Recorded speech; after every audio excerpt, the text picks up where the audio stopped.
Tinggikan korban, tinggikan korban di hidupku. Hari ini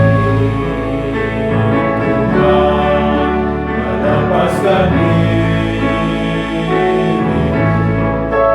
dari kuasa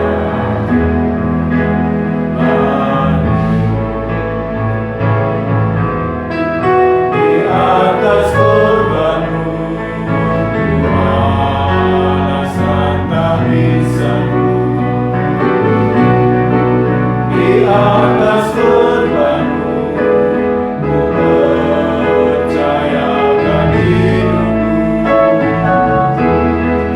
Di atas korbanmu, ku akan menerangkan semua, dan ku menjadi milikmu selamanya. Jadikanlah aku mau yang kudus, yang berkuasa di hatimu, senantiasa mempersembahkan korban tak bisa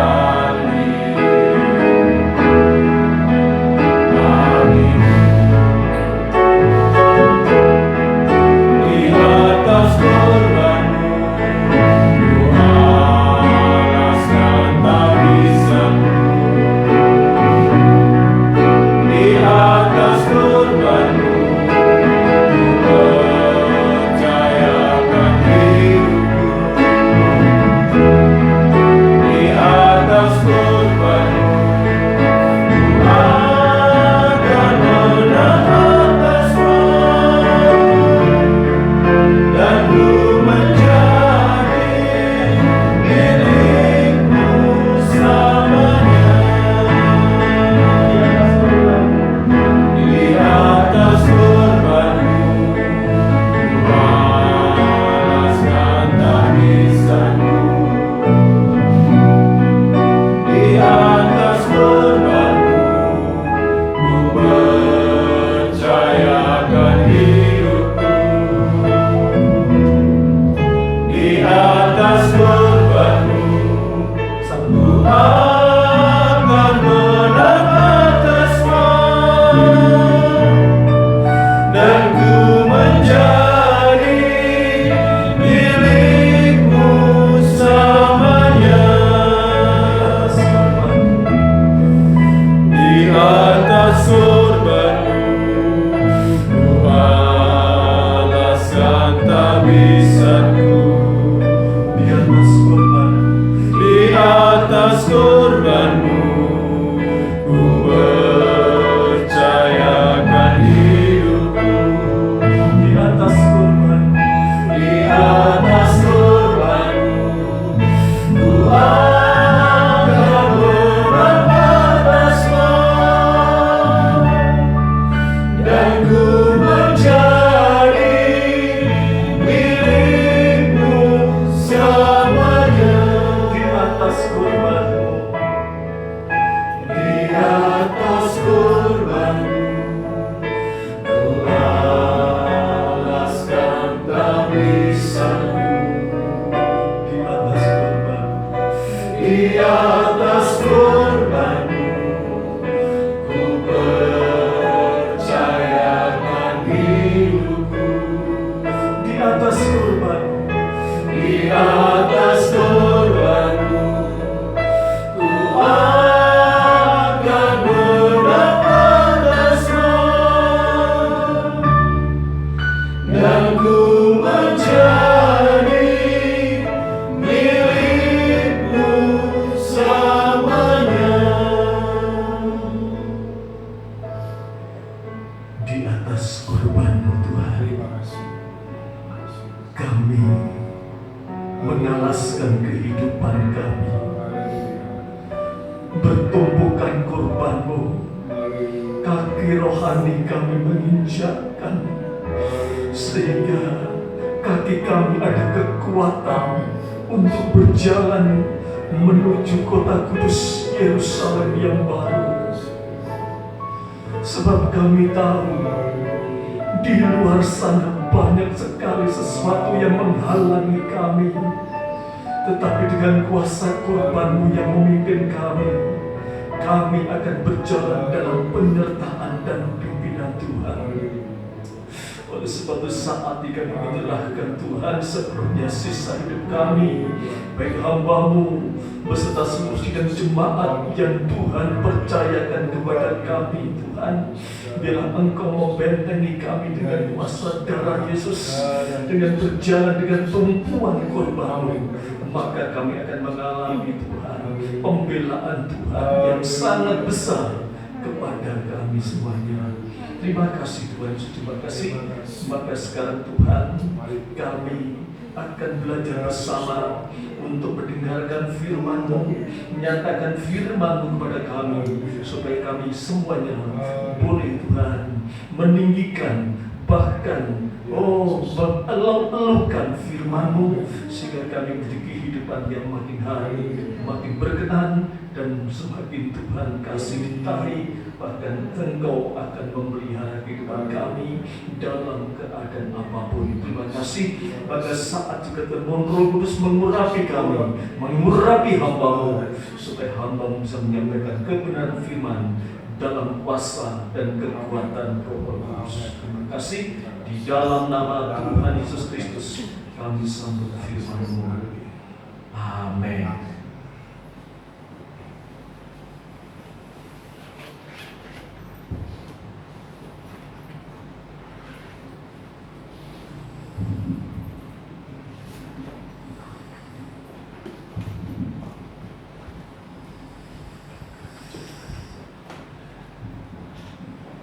Pertama-tama saya sampaikan salam damai sejahtera buat saudara-saudara semuanya, juga saudara-saudara yang ada di rumah masing-masing yang saat ini membuka rekaman ibadah yang ada di gereja secara kecil. Namun biarlah firman Allah ini menjadi berkat bagi kita semuanya, bahkan menambah kekuatan kepada kita semuanya. Walaupun sementara Tuhan izinkan di luar rumah banyak virus-virus yang berterbangan, tetapi Tuhan izinkan pada kita semuanya untuk masuk di dalam rumah kita masing-masing. Dapat firman Allah mengunci kamar dan sebagainya, supaya kita boleh bertekun di dalam Tuhan. Puji nama Tuhan, saudaraku yang terkasih, saudaraku. Maka pada kesempatan ini kita masih banyak belajar tentang Nabi Elisa. Begitu luar biasanya rahasia daripada Elisa melalui apa yang telah dilakukan itu. Namun kita sudah banyak sekali mempelajari Elisa ini. Bahkan pada kesempatan ini kita sudah masuk pada akhir hidup daripada Elisa, di mana setelah banyak sekali yang dilakukan Elisa untuk menolong kerajaan Israel, umatnya Tuhan, maka sampai akhir hayat pun dia tetap membela kerajaan Israel. Dan Israel yang rohani adalah kita semuanya, yaitu gereja Tuhan yang sudah menerima penebusan Tuhan Yesus di atas kayu salib. Maka pada pagi hari ini kita akan bersama-sama membaca di dalam surat 2 Raja-Raja pasal 13. 2 Raja-Raja pasal 13 ayat 14 sampai ayat 21. Di situ dikisahkan ada dua hal. Yang pertama yaitu sebelum Elisa mati, Kemudian yang kedua adalah sesudah Elisa mati, ya, dua-duanya ada kejadian yang luar biasa dan kita akan simak bersama. Kita akan bacakan 2 Raja-Raja pasal 13 ayat 14 sampai ayat yang ke-21. Ya. Ketika Elisa menderita sakit yang menyebabkan kematiannya, datanglah Yoas raja Israel kepadanya dan menangis oleh karena dia. Katanya, "Bapakku, Bapakku, kereta Israel dan orang-orangnya yang berkuda." Berkatalah Elisa kepadanya, "Ambillah busur dan anak-anak panah." Lalu diambillah busur dan anak-anak panah. Berkatalah ia kepada raja Israel, "Tariklah busurmu." Lalu ia menarik busurnya. Tetapi Elisa menaruh tangannya di atas tangan raja serta berkata, "Bukalah jendela yang di sebelah timur." Dan ketika dibukanya, berkatalah Elisa, "Panahlah." Lalu dipanahnya. Kemudian berkatalah Elisa, "Itulah anak panah kemenangan daripada Tuhan, anak panah kemenangan terhadap Aram. Engkau akan mengalahkan Aram di Afek sampai habis lenyap." Sesudah itu berkatalah ia, "Ambillah anak-anak panah itu." Lalu diambilnya. Setelah diambilnya, berkatalah Elisa kepada Raja Israel, "Pukulkanlah itu ke tanah." Lalu dipukulkannya 3 kali, kemudian ia berhenti. Tetapi gusarlah abdi Allah itu kepadanya serta berkata, "Seharusnya engkau memukul 5 atau 6 kali. Dengan berbuat demikian, engkau akan memukul Aram sampai habis lenyap. Tetapi sekarang hanya 3 kali saja engkau akan memukul Aram." Sesudah itu matilah Elisa, lalu ia dikuburkan. Adapun gerombolan Moab sering memasuki negeri itu pada pergantian tahun. Pada suatu kali orang sedang menguburkan mayat. Ketika mereka melihat gerombolan datang, dicampakkan merekalah mayat itu ke dalam kubur Elisa, lalu pergi. Dan demi mayat itu kena kepada tulang-tulang Elisa, maka hiduplah ia kembali dan bangun berdiri. Puji Tuhan. Jadi dari ayat yang ke-14 sampai ayat 19 itu, ya, Elisa masih dalam keadaan hidup, tapi dalam keadaan sakit yang sudah parah. Dan ayat 22 dan 21 itu Elisa sudah mati. Ya.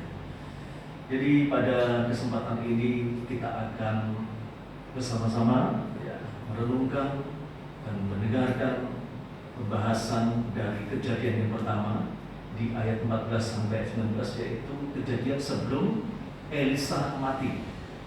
Saudaraku yang terkasih dalam Tuhan, ya, pada 2 atau minggu yang lalu, ya, saya sudah menerangkan kepada saudara semuanya bahwa, ya, saat itu kita masih ingat Panglima Yehu yang diurapi oleh Elisa melalui salah satu nabinya untuk menjadi raja Israel. Maka kemudian Tuhan kehendaki Yehu ini membunuh Raja Ahab bersama keluarganya dan perempuan yang bernama Isabel. Ya. Maka selanjutnya Yehu menjadi raja. Dia mempunyai anak yang bernama Yoahas. Ya, itu pada tahun 23 zaman Raja Yehuda.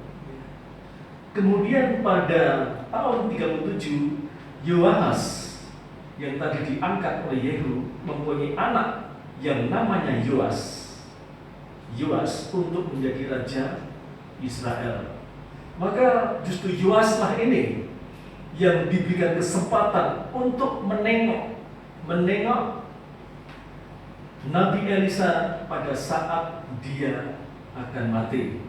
Maka di situ ada 3 kejadian, yaitu pertama di ayat 14. Pada saat Raja Yoas menengok Nabi Elisa, dia mengatakan, "Bapakku, Bapakku, kereta Israel dan orang-orangnya yang berkuda." Jadi pertama kali Raja Yoas menengok Nabi Elisa, dia mengatakan, "Bapakku, Bapakku, kereta Israel dan orang-orangnya yang berkuda." Ya. Kemudian, ya, Elisa berkata kepada Yoas, ya, "Yoas, anakku, ya, ambillah busur, ya, dan ambillah anak panah, ya, panahkanlah. Anak panah itu melalui jendela di sebelah timur. Nah, itu di ayat 15 sampai ayat yang ke-17. Kemudian di ayat 8-19 yang terakhir adalah Elisa menyuruh mengambil anak-anak panah, anak panah untuk dipukulkan ke tanah. Tetapi Raja Yoas hanya memukulkan ke tanah 3 kali. Tetapi sebenarnya Nabi Elisa mengendaki sampai 6 kali. Saudaraku yang terkasih dalam Tuhan, mari kita akan belajar bersama-sama ya, pengertian rohani untuk kita, untuk makanan kita, makan rohani kita semuanya, walaupun kita berada di rumah masing-masing. Ya, kita akan bahas pertama, yaitu Raja Yoas menengok Nabi Elisa dengan mengatakan, "Bapakku, Bapakku, kereta Israel dan orang-orangnya yang berkuda." Coba kita akan baca kembali 2 Raja-Raja pasal 13 ayat yang ke-14. Ketika Elisa menderita sakit yang menyebabkan kematiannya, datanglah Yoas Raja Israel kepadanya dan menangis oleh karena dia. Katanya, "Bapakku, Bapakku, kereta Israel dan orang-orangnya yang berkuda." Ya, terima kasih. Jika kita perhatikan di sini ada sesuatu hal yang sungguh besar, yaitu seorang raja yang bernama Yoas ini datang pada Elisa yang merasa tidak ada apa-apanya dibanding dengan Nabi Elisa, sampai dia mengatakan, "Bapakku, Bapakku." Ini suatu penghormatan dari seorang raja Israel yang besar. Tetapi saat ketemu dengan seorang Nabi Elisa, dia mengatakan, "Bapakku, Bapakku." Ada suatu penghargaan yang besar sekali. Tidak hanya sampai di situ, bahkan Raja Yoas mengatakan bahwa kereta Israel dan orang-orang yang berkuda. Ya, di dalam ejaan yang lain saya baca bahwa yang dimaksud dari kereta Israel dan orang berkuda adalah pelindung Israel yang sangat kuat. Ya. Jadi Nabi Elisa yang disebutkan pelindung Israel yang sangat kuat, itu dibuktikan dengan kejadian-kejadian selama Nabi Elisa hidup. Dan saudaraku yang dikasihi Tuhan, maka pelindung Israel yang sangat kuat, baik Israel secara jasmani maupun Israel secara rohani, yaitu kita semuanya, adalah Tuhan Yesus Kristus. Ya, Tuhan Yesus Kristus yang saat itu harus menyerahkan nyawa di atas kayu salib. Itu kekuatan yang luar biasa bagi kita. Ya, puji nama Tuhan. Dan saudaraku yang dikasih dalam Tuhan, kalau tadi disebutkan ya Nabi Elisa adalah kereta dan penunggang kuda yang begitu kuat, ya, orang yang berkuda yang begitu kuat, maka sebenarnya Tuhan Yesus sendiri itu mempunyai bala tentara yang sangat kuat yang tidak bisa digoyahkan oleh siapapun. Ya, oleh sebab itu kalau kita mengambil contoh di dalam kitab Wahyu, ya, bagaimana bala tentara surga itu membela sidang jemaat itu gereja Tuhan. Bagaimana pembelaannya? Ya, kita masih ingat di Wahyu pasal 12, seorang wanita yang mengandung, ya, di situ yang memakai mahkota 12 bintang, berpakaian matahari, berpijakkan pada bulan korban Kristus. Setelah dia melahirkan, dia dilindungi kuat oleh Tuhan dengan bala tentara surga yang luar biasa. Ini untuk ada sidang jemaat atau gereja Tuhan yang selalu berdiri kokoh pada korban Kristus, berdiri kokoh pada kekudusan Allah, berdiri kokoh pada kekudusan Roh Kudus. Dia akan terpelihara dengan sangat-sangat baik. Kita baca Wahyu pasal 12 ayat yang ke-6, ya, mulai ayat 6. Nanti kita akan membaca sampai ayat yang ke-16, ya. Kita Wahyu 12 ayat 6 sampai ayat yang ke-16. Perempuan itu lari kepada Ya, gunung. perempuan itu gereja Tuhan gereja Tuhan yang memperoleh penebusan dan penyucian, perempuan itu lari kepada gurun, di mana telah disediakan suatu tempat baginya oleh Allah, supaya ia dipelihara di situ 1260 hari lamanya. Ya, terus Maka timbullah peperangan ya, di surga. maka di situ pembelaan pada perempuan timbul, ya, timbul peperangan di surga. Terus Mikael dan malaikat-malaikatnya berperang melawan naga itu, dan naga itu dibantu oleh malaikat malaikat-malaikatnya. ini, malaikat dan bala tentara inilah tentara kerajaan surga berperang melawan iblis, ya, dengan tentaranya juga. Terus Tetapi mereka tidak dapat bertahan. Mereka tidak mendapat tempat lagi di surga.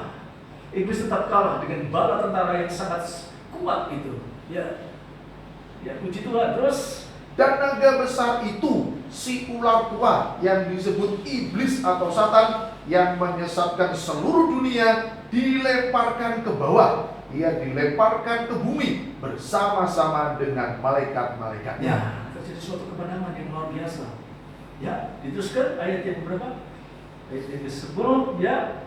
Dan aku mendengar suara yang nyaring di surga berkata, sekarang telah tiba keselamatan dan kuasa dan pemerintahan Allah gila dan kekuasaan Dia yang diurapinya, karena telah dilemparkan ke bawah pendakwa saudara-saudara kita yang mendakwa mereka siang dan malam di hadapan Allah kita. Terus Dan mereka mengalahkan Dia oleh darah anak domba dan oleh perkataan kesaksian mereka, karena mereka tidak mengasihi nyawa mereka sampai ke dalam maut. 12. Karena itu bersukacitalah hai surga, dan hai kamu sekalian yang diam di dalamnya. Celakalah kamu hai bumi dan laut, karena iblis telah turun kepadamu dalam geramnya yang dahsyat, karena ia tahu bahwa waktunya sudah singkat. 13. Dan ketika naga itu sadar bahwa ia telah dilemparkan di atas bumi, ia memburu perempuan yang melahirkan anak laki-laki itu. Terus Kepada perempuan itu diberikan kedua sayap dari burung nasar yang besar, supaya ia terbang ke tempatnya di padang gurun,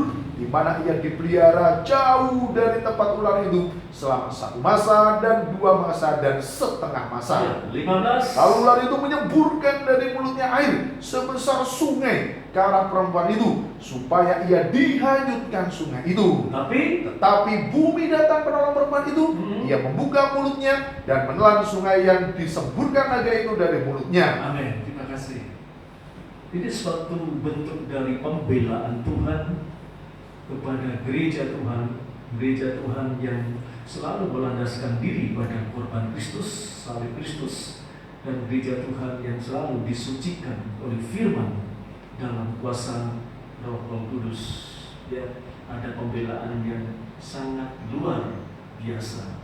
Ya, oleh sebab itu, saudaraku, kalau kita lihat bala tentara iblis itu begitu banyak, berjuta-juta, ya, mungkin keadaan ini sekarang ini kita bisa melihat bagaimana iblis berusaha untuk membunuh manusia begitu mudah, dan sudah memakai, ya, virus corona dan sebagainya untuk membunuh manusia. Tidak peduli manusia siapa itu, walaupun gereja Tuhan juga akan dibunuh dengan bukti. Ya, sekarang banyak saudara kita di gereja lain di Jawa Barat yang baru saja meeting, berkumpul, ya, ternyata tetap terjamah oleh masa iblis ini yang begitu luar biasa, yang sifatnya membunuh. Tetapi kita sebagai anak-anak Tuhan yang punya landasan kuat tentang korban Kristus, yang selalu hidup di dalam firman Allah dan Roh Kudus, kita akan dapatkan perlindungan dari Tuhan dengan cara Tuhan, seperti yang pernah kita baca di dalam Wahyu pasal 6 ayat 5-6, bahwa minyak dan anggur itu tidak boleh dirusak.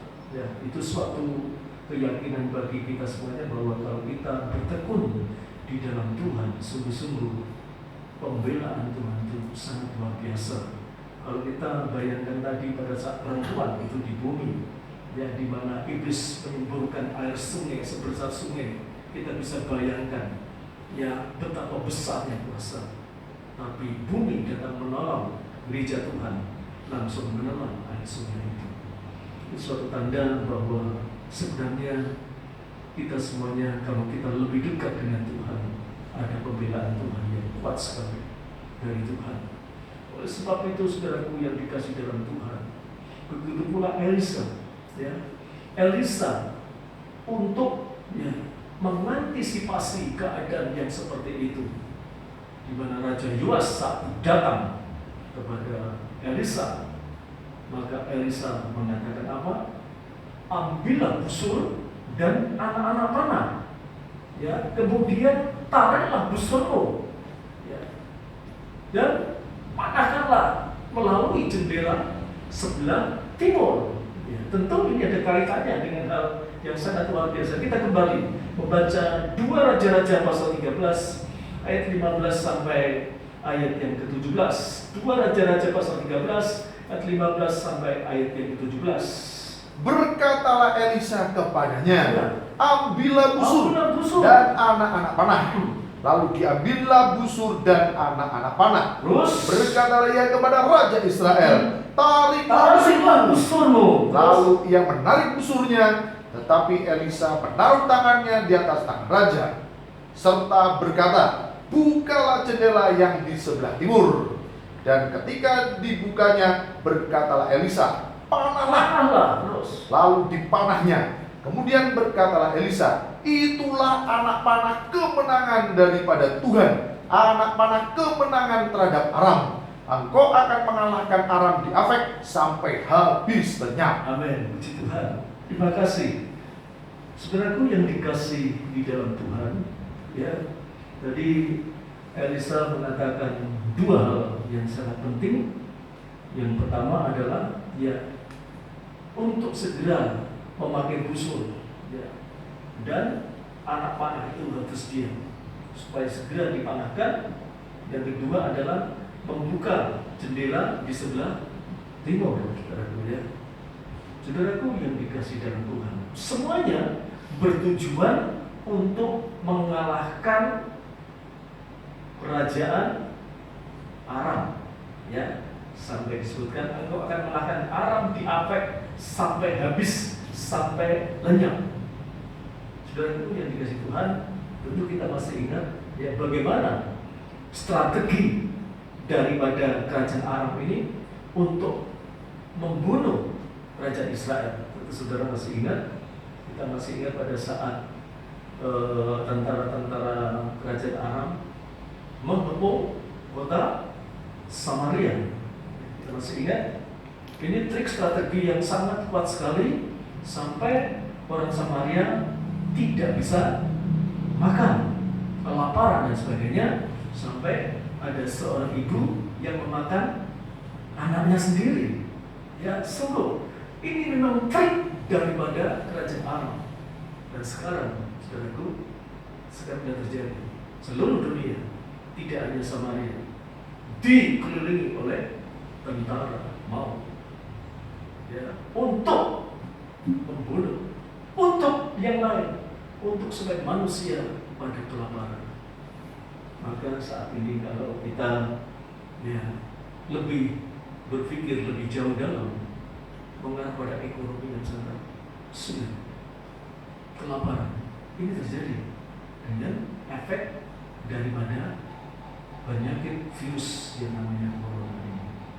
Nah, jadi kalau kita renungkan betapa dahsyatnya kuasa itu, ya, oleh sebab itu Nabi Elisa yang rohani melihat keadaan ini. Elisa rohani adalah Tuhan Yesus sendiri, ya, Tuhan Yesus sendiri melihat gereja Tuhan, ya, maka dia seperti Elisa langsung memanggil Yoas ini, ya, ambil busurmu, ya, letakkan anak panah, segera panah.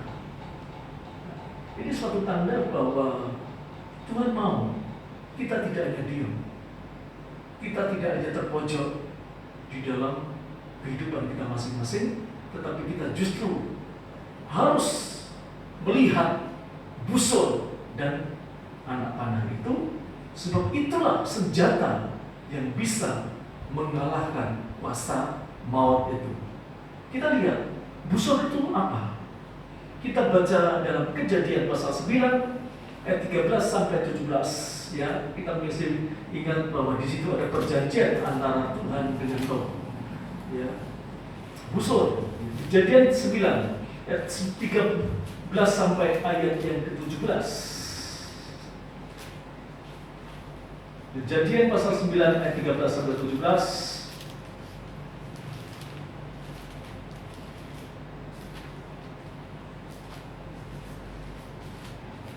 Ya, Kejadian pasal 9 ayat 13 sampai 17. Busurku kutaruh di awan. Busurku, ya bukan busurnya orang lain. Ya, tetapi busurnya Tuhan sendiri.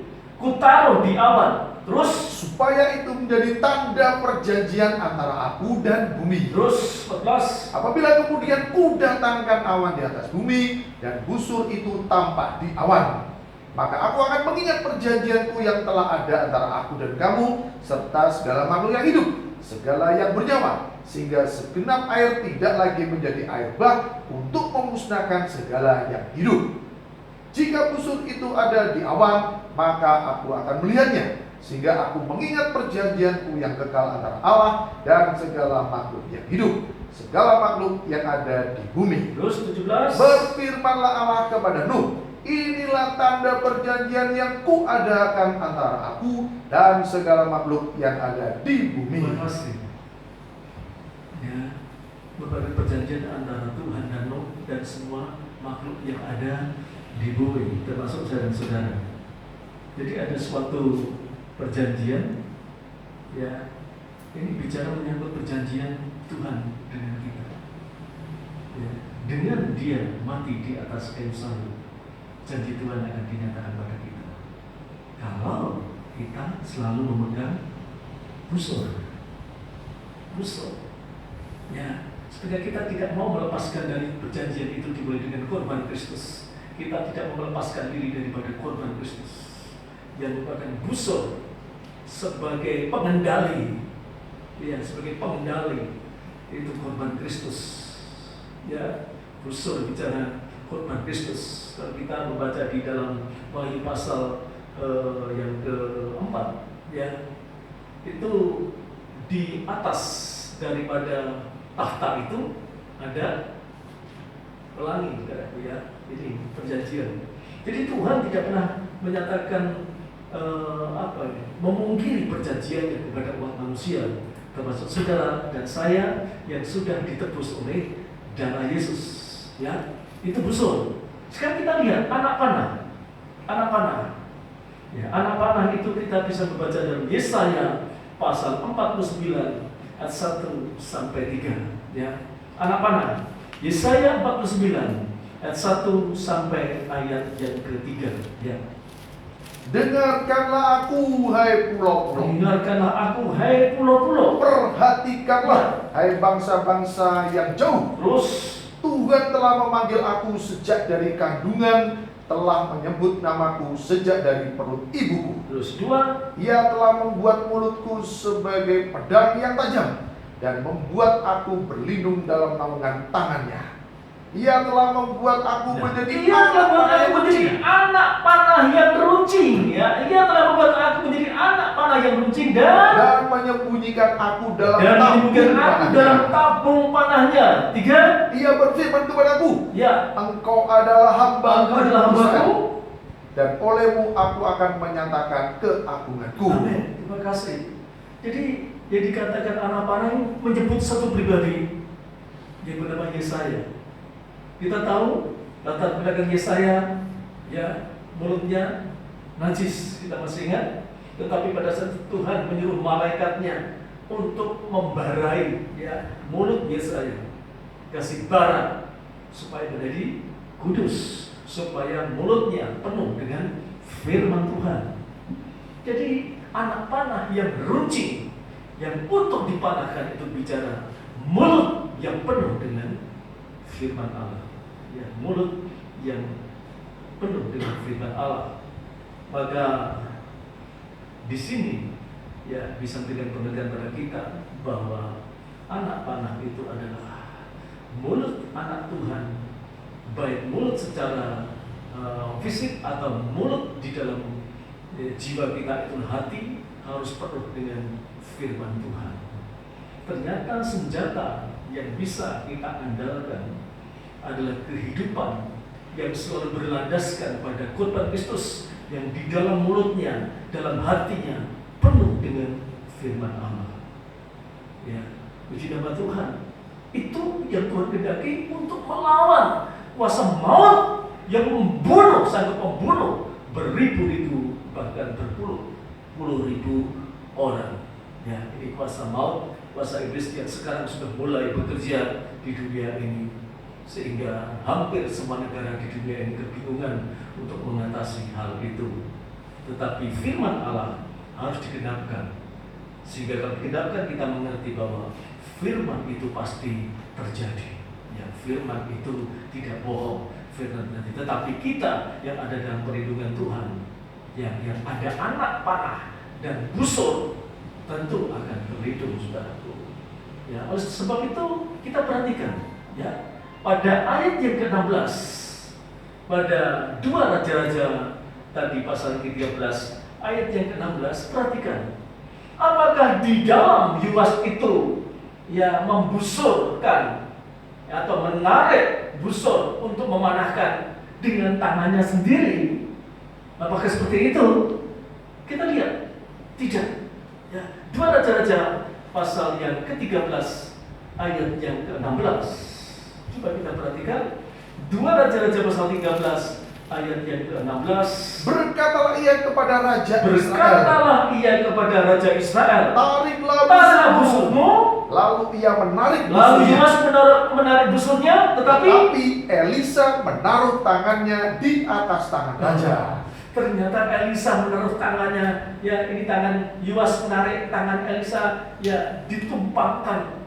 Jadi ada sepertinya Elisa menyertai.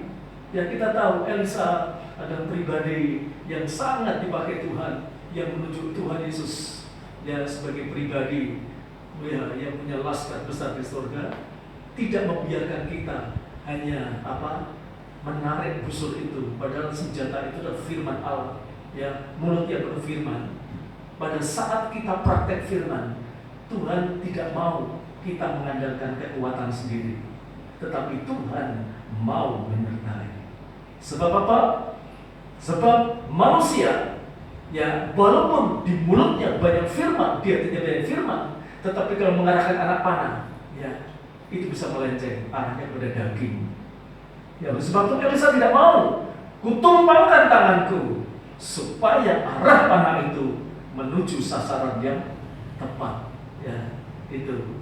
Ya, jadi ini yang menjadi suatu hal, menjadi suatu koreksi bagi saya dan saudara.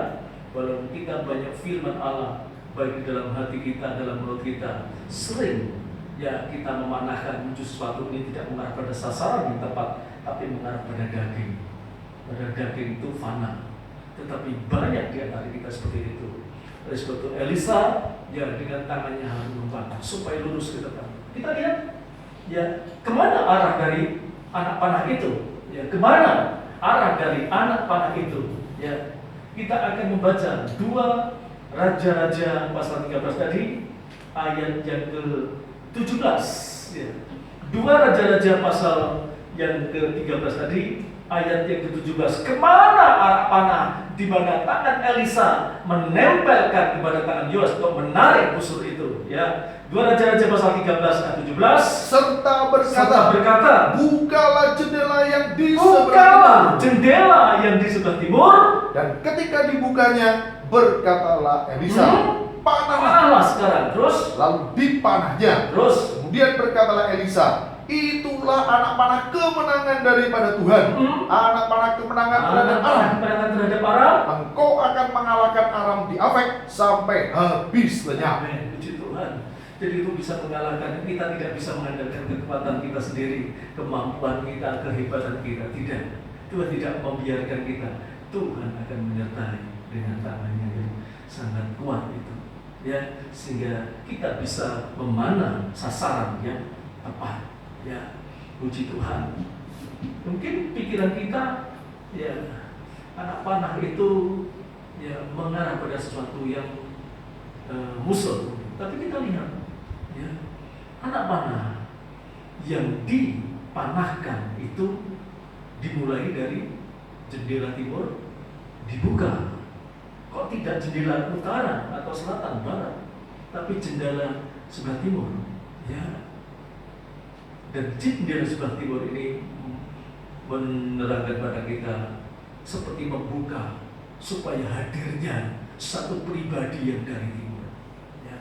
Jadi anak panah itu sama dengan menyongsong satu pribadi yang dari timur, ya, menyongsong satu pribadi yang dari timur. Siapa itu? Ya, kita akan bersama membuka Alkitab kita dalam kitab Nabi Yeskiel pasal 43, ya. Nabi Yeskiel 43 ayat 1 sampai ayat yang kelima. Yeskiel pasal 43 ayat 1 sampai ayat yang kelima, ya. Lalu dibawanya aku ke pintu gerbang. Lalu Yeskiel dibawa ke pintu gerbang, Yaitu pintu gerbang yang menghadap ke sebelah timur. menghadap sebelah timur, ya. Bagikan jendela tadi dibuka menghadap sebelah timur. Terus Sungguh kemuliaan Allah Israel datang dari sebelah timur, dan terdengarlah suara seperti suara air terjun yang menderu, dan bumi bersinar karena kemuliaannya. ya, 3. Yang kelihatan kepadaku itu adalah seperti yang kelihatan kepadaku ketika ia datang untuk memusnahkan kota itu, dan seperti yang kelihatan kepadaku di tepi sungai Kebar. Terus Maka aku sembah maka sujud. aku sujud, ya, itu Yeskiel. Terus bab 4. Sedang kemuliaan Tuhan masuk ke dalam bait suci melalui pintu gerbang yang menghadap ke sebelah timur. Terus 5. Roh itu mengangkat aku dan membawa aku ke pelataran dalam. Ya. Sungguh bait suci itu penuh kemuliaan Tuhan. Terima kasih. Jadi kalau jendela itu dibuka, ini bagaikan pintu gerbang, ya. Maka yang diarahkan dari panah itu, panah yang begitu tajam itu diarahkan pada satu pribadi yang akan masuk ke dalam bait Allah yang suci. Siapa itu? Itulah kemuliaan Allah. Jadi memberikan satu pengertian bahwa mulut yang penuh dengan firman, hati yang penuh dengan firman itu harus diarahkan selalu pada kemuliaan Allah, bukan kemuliaan dunia ini. Karena kemuliaan dunia ini fana, tapi kemuliaan Allah itu yang kekal. Ya, arahnya ke situ. Ya, kalau kemuliaan Allah itu kita cari, yang selalu kita tuju, ya, dengan penyertaan Tuhan, di mana tangan Elisa diletakkan di atasnya tangan Yoas. Jangan sampai Yoas ini memanah salah. Sebab kalau Yoas ini arahnya pasti kepada perkara kemuliaan dunia. Oleh sebab itu jangan sampai yang dituju oleh anak-anak Tuhan hanya semata kemuliaan dunia, tetapi yang pertama yang harus dikuatkan adalah kemuliaan Allah. Itu yang kita tuju. Jadi mulut yang berfirman Allah itu harus tertuju kepada kemuliaan Allah. Ada apa di situ? Kita bisa lihat. Kalau kemuliaan Allah itu yang kita tuju, dan kemuliaan Allah akhirnya masuk di dalam gereja Tuhan, di dalam bait suci. Sampai di situ, ya, Nabi Yeskiel dibawa ke pelataran bait suci, dibuka bait suci itu, lihat kemuliaan Allah. Maka sebenarnya saudaraku yang dikasihi Tuhan, maka kalau kita dibawa mulut kita ini untuk mengarah kepada Allah, maka kita akan dibawa ke dalam kemah Allah dengan perlindungan Tuhan yang sangat kuat sekali. Sangat kuat sekali. Kalau kita membaca dalam Wahyu pasal 21 ayat yang ketiga, 4, 5, itu arah daripada gereja Tuhan yang penuh dengan firman itu, yang selalu mengarah pada kemuliaan Allah. Ya, mungkin bisa dibaca, ya, mungkin bisa dibaca untuk menambah kekuatan kita, ya.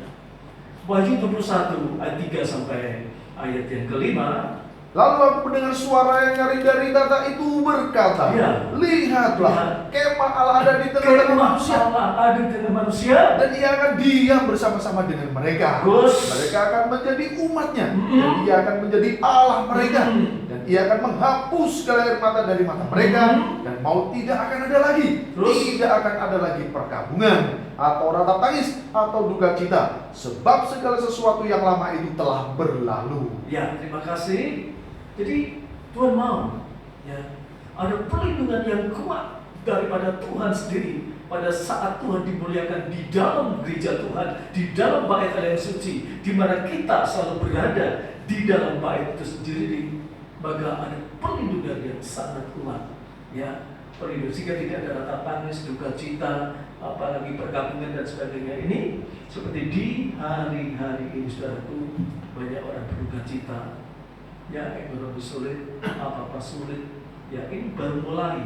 Ya, baru mulai. Belum selanjutnya. Ya.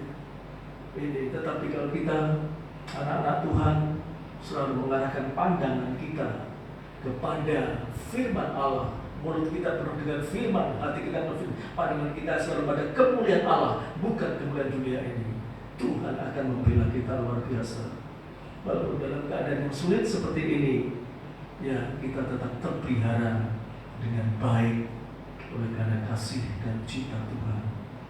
Yang sebab itu kita jangan takut kalau saat-saat ini ya dunia ini begitu menakutkan, saudaraku. Tapi kita percaya kalau kita berpegang pada firman Allah dan selalu memberikan kesempatan Tuhan, tangan Tuhan menempel pada tangan kita, kita akan terpelihara dengan sangat baik ya. Terutama yang terjadi kalau dikatakan adalah Aram ya, kekuatan Aram, kekuatan ekonomi yang sangat kuat ya, maka kita akan terpelihara. Walaupun iblis memakai kekuatan ekonomi nanti yang lain untuk bisa menjatuhkan gereja Tuhan, kita tetap terpelihara dengan baik. Kalau di situ disebutkan bahwa nanti Raja Yoas bisa mengalahkan ya, kerajaan Aram di Afek sampai habis. Afek itu artinya kekuatan. Afek itu artinya kekuatan. Coba dibaca kembali Raja-Raja pasal 13 ayat 17 ya, dibaca kembali. Serta berkata, Ya. bukalah jendela yang di jendela yang sebelah sebelah timur. Dan ketika dibukanya, berkatalah Elisa, Ya. panahlah. Lalu dipanahnya. Kemudian berkatalah Elisa, itulah anak panah kemenangan daripada Tuhan, anak panah kemenangan terhadap Aram. Engkau akan mengalahkan Aram di Afek sampai habisnya. Puji Tuhan. Afek itu kekuatan. Sekarang iblis sudah mulai menguasai ekonomi dunia dengan caranya ya, dia menekan manusia sampai gereja Tuhan juga akan ditekan supaya mereka pada mati rohani, terutama mati rohani. Itu tujuan iblis seperti itu. Kalau ke mati rohani nggak akan masuk surga ya. Mati dalam dosa tidak akan masuk kerajaan surga, tetapi menjadi prajuritnya iblis yang nanti bersama-sama masuk dalam lautan api yang menyala-nyala. Oleh sebab itu, saudaraku yang dikasih Tuhan, kalau hari-hari ini ekonomi semakin sulit, semua perusahaan ya semuanya gempor ya, bagaimana itu harus terjadi ya. Tetapi kita yang punya firman Allah di dalam mulut kita, dan kita selalu meletakkan diri pada Tuhan lewat ibadah demi ibadah. Walaupun sementara ini kita tidak bisa ibadah di dalam gereja, tapi kita ibadah tetap di rumah masing-masing ya. Kita tidak boleh meremehkan ya, saudaraku yang ada di rumah ya, jangan remehkan bahwa pada saat saudara yang membuka firman Allah ini, saudara sungguh-sungguhlah ya, sungguh-sungguhlah dalam ibadah, jangan sampai terganggu oleh siapapun juga. Seperti kata firman Allah dalam Matius pasal 6 ayat 6 ya, coba dibaca apa? Matius 6 ayat 6 ya. Injil Matius pasal yang ke-6 ayat yang ke-6 ya. Tetapi jika engkau berdoa Ya. masuklah ke dalam kamar. Saat kamu mendengarkan firman Allah ini yang diserkan ya, Jangan kamu mau diganggu oleh siapapun. Masuklah ke dalam kamar atau tempat yang khusus, terus tutuplah pintu dan berdoalah kepada datang Bapamu kepada Tuhan Bapamu yang ada di tempat tersembunyi. di tempat itu saudara berdoa sungguh-sungguh, maka Bapamu yang melihat yang tersembunyi akan membalasnya kepadamu. maka segala sesuatu yang dilakukan dengan mendengarkan firman Allah sungguh-sungguh bagikan satu ibadah, walaupun itu ibadah sekeluarga atau ibadah sendiri, Tuhan akan menyatakan masalahnya. Ya, terima kasih. Ya, berbeda kalau kita mendengarkan firman Tuhan hanya sekedar mendengarkan firman sampai tidur, sama dengan tidak menghargai. Dan firman Allah dinyatakan pada saat ibadah, dan kalau Tuhan izinkan kita di rumah masing-masing, ya dengarkan dengan baik dan sungguh-sungguh, jangan mau diganggu oleh siapapun juga. Sebab pada saat saudara mendengarkan firman Allah, hubungan saudara dengan Tuhan itu terhubung. Ya, jangan mau diganggu oleh siapapun juga.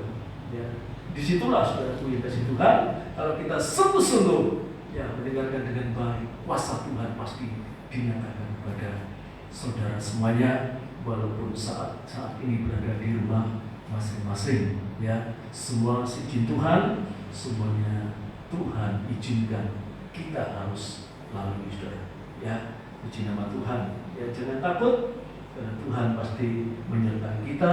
Bahkan tadi yang ditakuti keadaan ekonomi seperti kerajaan Aram yang menekan orang Israel dengan sektor ekonomi, dan sekarang sudah terjadi ekonomi semakin hari semakin susah dan sulit. Kita yakin dengan firman Allah, kalau kita bertekun sungguh-sungguh, ya di dalam mulut kita ada firman Allah, di dalam hati kita ada firman Allah, dan kita tetap setia ibadah walaupun kita dalam rumah kita masing-masing, Tuhan akan membela kita. Ya, puji Tuhan. Itu bagian yang pertama. Kemudian Elisa tidak hanya sampai di situ saja.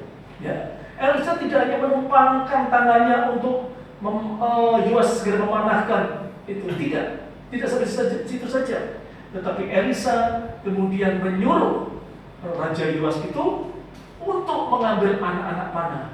Ya, anak-anak panah. Dan kita juga bisa memberikan satu hal, ya, anak panah yang dipanahkan tadi kan belum ada sasarannya di mana, itu yang mungkin diambil juga. Jadi semua anak panah diambil, kemudian Elisa menyuruh untuk memukulkan semua anak panah itu ke tanah sampai ya ada 3 kali, ada 6 kali, saudaraku. Elisa menghendaki 6 kali, tetapi ternyata Yoas hanya 3 kali. Kita baca ya, 2 Raja-Raja pasal 13 ayat 18 sampai ayat yang ke-19. Sesudah itu berkatalah ia, Ya, ambillah anak-anak panah itu, lalu diambil. lalulah diambilnya. Setelah diambilnya, berkatalah Elisa kepada Raja Israel, Ya, pukulkanlah pukulkanlah itu ke tanah. Lalu dipukulkannya 3 kali. Nah, 3 kali saja Yoas memukulkan ke tanah, tetapi Kemudian ia berhenti. ya, Tetapi gusar hati Allah ini, gusar hatinya, tidak puas. Terus kepadanya serta berkata, seharusnya engkau memukul 5 atau 6 kali. ya, Dengan berbuat demikian, engkau akan memukul Aram sampai habis lenyap. ya, Tetapi sekarang hanya 3 kali saja engkau akan memukul Aram. ya, terima kasih. Saudaraku yang dikasih di dalam Tuhan, ya saudaraku yang terkasih di rumah masing-masing, ya, di situ Elisa sebenarnya menghendaki pemukulan ya anak-anak panah itu sampai 6 kali. Ternyata Raja Yoas hanya 3 kali dalam memukulkannya, saudara. Kita tahu bahwa tanah itu bicara dunia ini, ya, tanah itu bicara dunia ini. Ya, kita tahu isi dunia adalah keinginan daging, keinginan mata, dan keangkuhan hidup. Seharusnya itu harus dipukul sampai habis. Tapi dalam kenyataannya Yoas hanya 3 kali memukulkan ke tanah. 1 Yohanes 2 ayat 16 sampai 17. 1 Yohanes 2 ayat 16 sampai ayat yang ke-17. Ya, 1 Yohanes 2 ayat 16 sampai 17. Sebab semua yang ada di dalam dunia, yaitu keinginan daging dan keinginan mata, serta keangkuhan hidup, kesombongan, bukanlah berasal dari Bapa, melainkan dari dunia. Iya, 17. Dan dunia ini sedang lenyap dengan keinginannya. Tetapi orang yang melakukan kehendak Allah tetap hidup selama-lamanya. Ya. Jadi sebenarnya Tuhan juga kehendaki memukul itu sampai 6 kali. Ya, maksimal.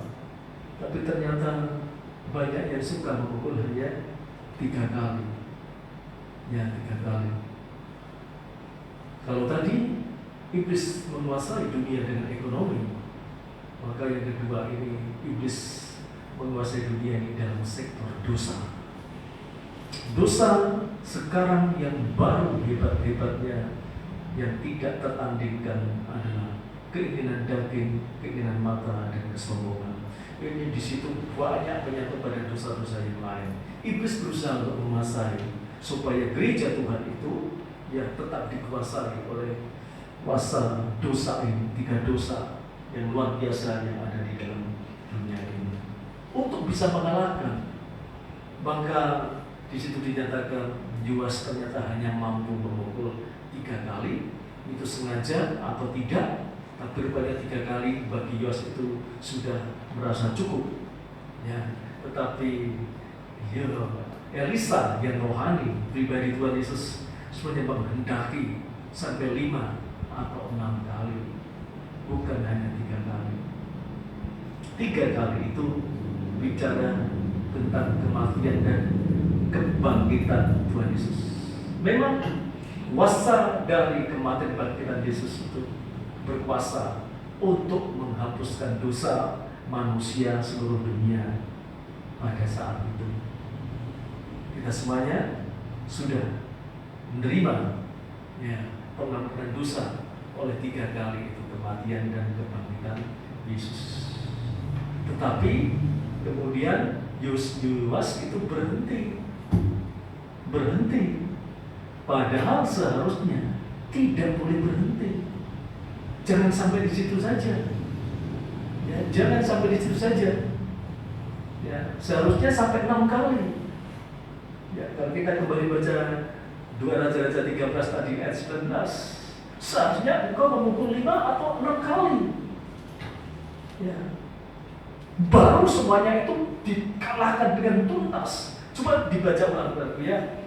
2 Raja-Raja pasal yang ke-13 tadi ayat yang ke-19 harusnya tuntas ya. Tetapi gusarlah abdi Allah itu kepadanya serta berkata, ya, seharusnya engkau memukul 5 atau 6 kali. Ya. Dengan berbuat demikian, engkau akan memukul Aram sampai habis lenyap. Terus. Tetapi sekarang hanya 3 kali saja engkau akan memukul Aram. Ya, terima kasih. Jadi yang di sini kita katakan yang 3 kali itu kita berdasarkan korban Kristus yang sangat kuat itu memang kita terpelihara dari kuasa ekonomi. Ya, kita bisa mengalahkan kuasa ekonomi itu. Yang pertama, 3 yang pertama kita bisa mengalahkan karena memang Tuhan berjanji memelihara kita kalau kita selalu ada firman Allah. Ya, hati kita dipenuhi firman Allah, kita bisa mengalahkan. Ya, ada iman. Tetapi Tuhan tidak mau sampai di situ. Karena Tuhan inginnya tuntas. Tidak hanya perkara ekonomi saja atau perkara jasmani saja. Tuhan tuntut lebih dahulu untuk perkara yang rohani. Yaitu dosa, 3 dosa yang jahat itu juga harus kita singkirkan. Itu keinginan daging, keinginan mata, sampai kesombongan itu harus kita singkirkan. Perlu apa? Perlu 3 kali lagi. 3 kali dipukul lagi. Supaya kita menjadi kehidupan yang benar-benar dikehendaki Tuhan, kehidupan yang kudus. Seperti perempuan yang dibawa ke padang gurun, yang dipakaikan 2 sayap burung nasar, itu akan dibawa. Tidak hanya jasmani saja kita kalahkan, sampai yang rohani benar-benar kita kuasai. Tuhan seperti itu. Ya, tetapi banyak orang cukup dengan jasmani. Kalau ekonomi sudah baik, lupa dengan pengudusan. lupa dengan penyucian. Padahal ini yang penting. Tuhan berjanji Tuhan akan menuntaskan semuanya. Semua musuh kita kalahkan.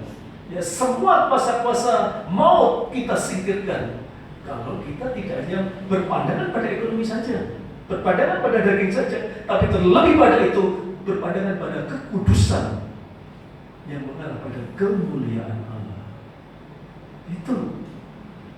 Jadi kita boleh saat ini yang kita pikir tiap harinya ekonomi saja boleh, tetapi Tuhan tidak puas kalau hanya seperti itu. Makanya Elisa masih gusar. Kenapa tidak kamu lanjutkan? Ya, apa gunanya kita menang ekonomi di dunia ini, tapi kita tidak bisa menyatu dengan Allah? Apa gunanya? Ya, apa gunanya? Oleh sebab itu Elisa dengan gusar sebelum mati, dia sangat menyayangkan. Ya, ternyata Raja Israelnya segitu saja. Jadi saudara saya hanya puas saat ditebus oleh darah Yesus, tapi tidak melanjutkan pada penyucian dan pengudusan. Ini yang harus kita renungkan kembali. Tuhan butuh dua-duanya harus jalan. Ya, daging kita kalahkan, juga yang rohani kita raih. Tuhan butuh seperti itu. Oleh sebab itu Rasul Paulus bicara kepada jemaat Ibrani. Ya, mungkin ekonomi kita baik, wah hati kita damai. Oh damai, semuanya damai, kita bisa bersaksi damai, Tuhan luar biasa. Tapi lupa pada 3 kali yang kedua, itulah mengejar kekudusan.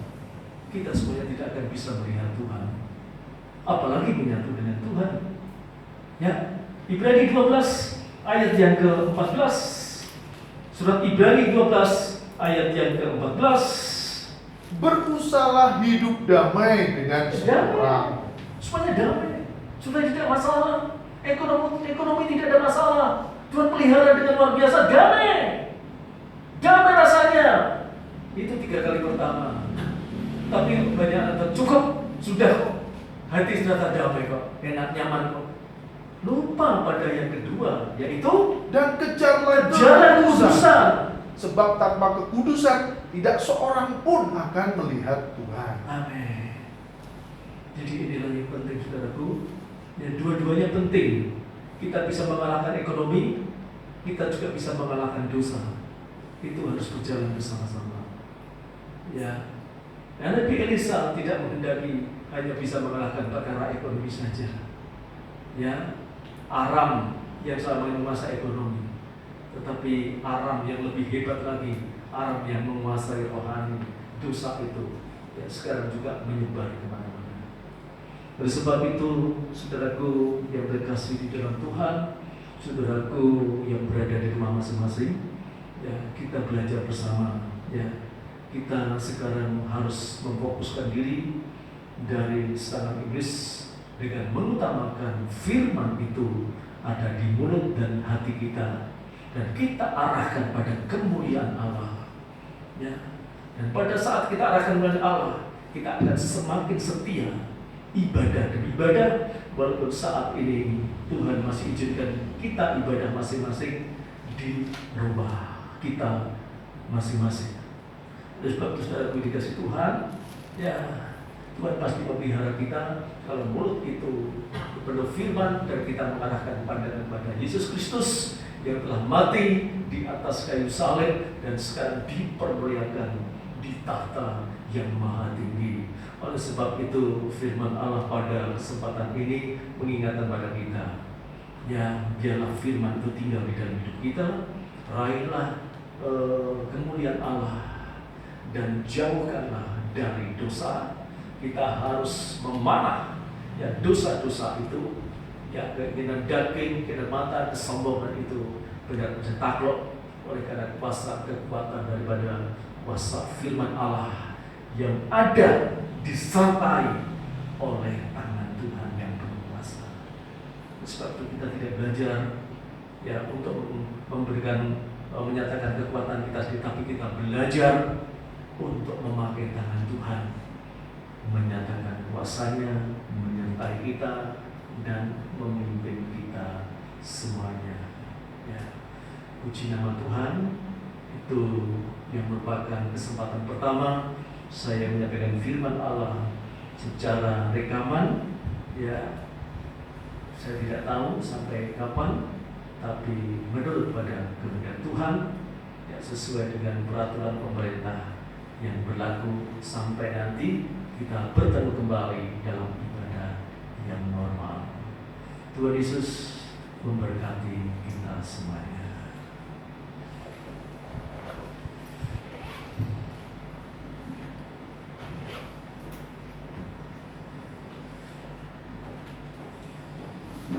Di atas korbanmu ku alaskan tapisanku, di atas korbanmu ku percayakan hidup. Ya selalu Tuhan, ku tinggikan korbanmu. Bersama-sama saudaraku yang di rumah pun kita akan menyanyikan lagu yang sangat menguatkan kita.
Kami bersyukur Tuhan, sebab Engkau memperhatikan sidang jemaat-Mu. Kami bersyukur memiliki imam besar yang seperti Engkau, yang terus Tuhan berdoa sahabat bagi kami. Apapun juga keadaan kami Tuhan, kami bersyukur sebab kasih setia-Mu itu Kau nyatakan di dalam pribadi hamba-Mu dan juga sidang jemaat-Mu di tempat ini Tuhan.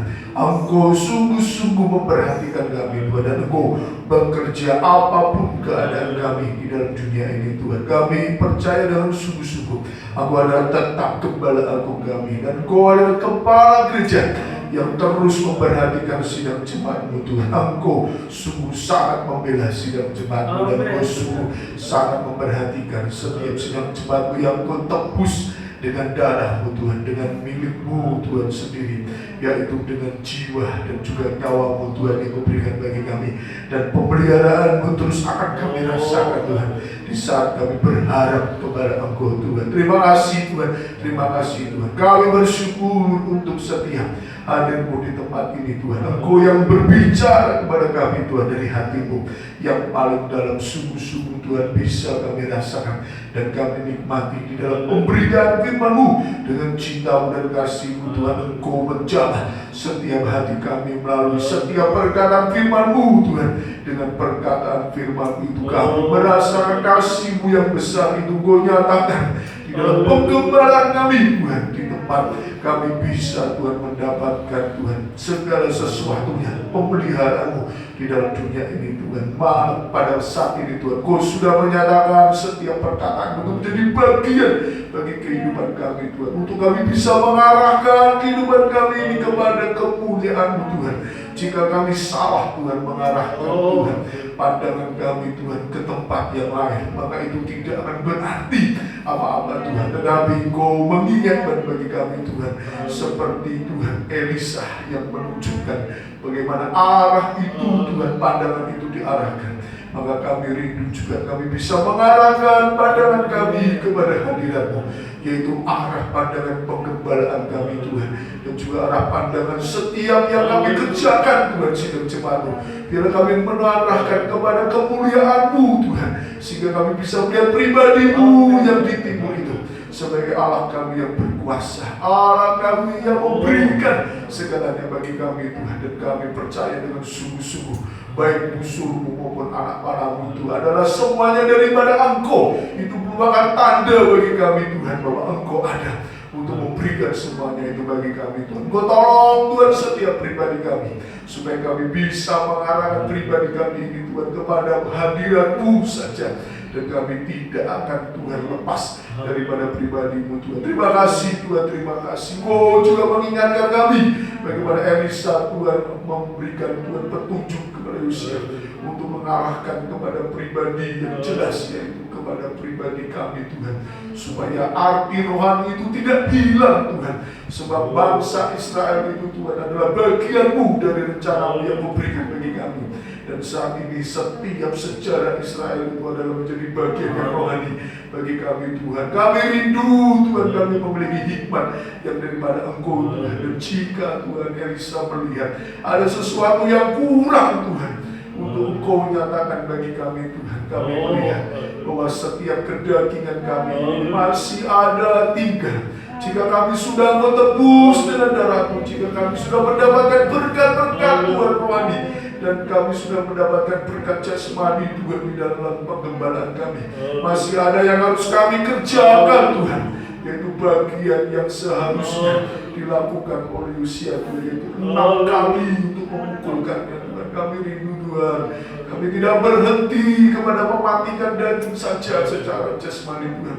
Apakah itu kebutuhan jasmani kami, ekonomi kami Tuhan, Kau sudah memberikan yang terbaik bagi kami Tuhan. Tetapi kami rindu Tuhan juga meningkatkan setiap pergumulan kami di Tuhan, memukul segala keinginan daging kami, bahkan sampai kepada keinginan daging, keinginan mata, bahkan sampai kepada keakuan hidup di dalam jiwa dan roh kami ini Tuhan. Tolong Tuhan, Kau ampuni segala kekurangan kami. Kami seringkali mungkin berhenti, sudah cukup Tuhan kami diberkati secara jasmani. Seringkali kami Tuhan terlena dengan berkat-berkat jasmani Tuhan. Seringkali kami lupa untuk mengerjakan keselamatan kami dengan takut, dengan gentar Tuhan. Tetapi saat ini Tuhan, kami bersyukur Engkau mengingatkan kami melalui hamba-Mu, melalui pemberitaan firman-Mu Tuhan yang Kau nyatakan bagi kami. Mari Tuhan, berikan kami kekuatan, berikan kami Tuhan roh yang daripada Engkau, Roh Kudus-Mu, sehingga api yang daripada surga itu berkobar-kobar dalam kehidupan kami,